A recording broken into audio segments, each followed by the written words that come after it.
ব্রাহ্মণবাড়িয়ার আখাউড়া সীমান্তে ভারতীয় সীমান্তরক্ষী বাহিনী বিএসএফের গুলিতে এক বাংলাদেশি নাগরিক আহত হয়েছেন।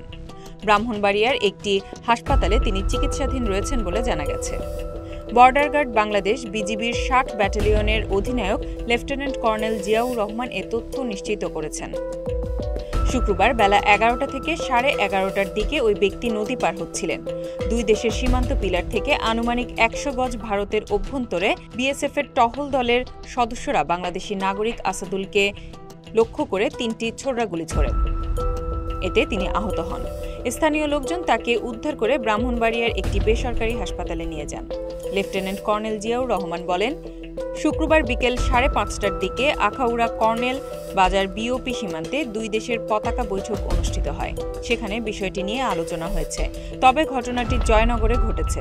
আখাউড়া আগরতলার জয়নগর সীমান্তে আরেকটি পতাকা বৈঠক হবে। সেখানে বিষয়টি নিয়ে বিস্তারিত আলোচনা হবে। Z news, Dhaka.